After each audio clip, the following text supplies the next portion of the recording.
oftentimes you'll sit to write a song and realize that the project's not going the direction you wanted it to go. And at that point you have two options. You can either grab it by its throat and drag it where you want it to be, or you can grab its tail and let it take you where it wants to go. That was the case with this one. It's always been a poem to me, and I will never make a song of it. It's entitled Fame, and it goes like this. Some said he was a great one, a legend of his time. His record label called him a modern-day gold mine. There were no rival to the figures, the millions that he made. There was no sign at all his popularity would fade. Across the country he would go with fans not far behind, packing concert houses and arenas, each venue, every time. And everything he touched was guaranteed success. But the money and the fame couldn't fill the emptiness. And then all at once, he disappeared. Not a word to the fans he had, no forwarding address given to his mom and dad. Even his fiancée, whose tears fell soft and pure, had last seen him 3 months ago, the end of the world tour. No clue left to his direction, his destination a mystery, and the reason for the silence left much controversy.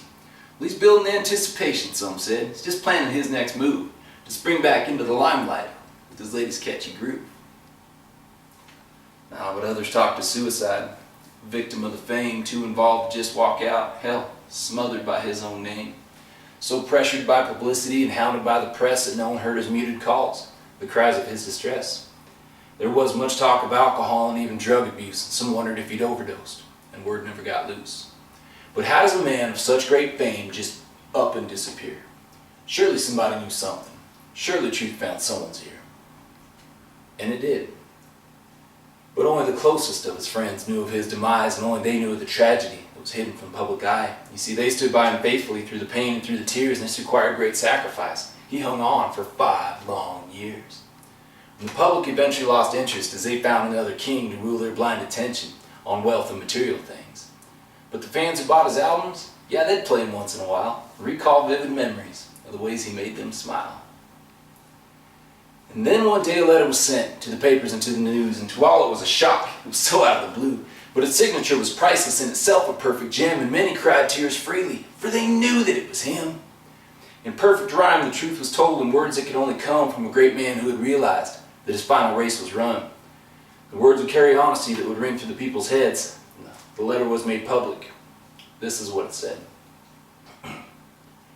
It is with a very heavy heart that I write these words with care. Knowing that the truth will be spread everywhere, will I sacrifice my name in hopes that one might learn from me before it is too late to change their own destiny.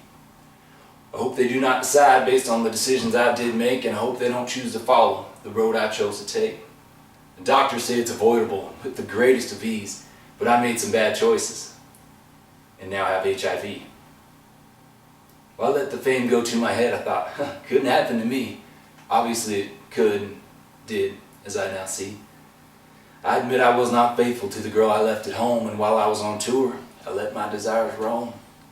So now I must face the fact that the fiancée who loved me so may very well be dying too. Early symptoms don't always show.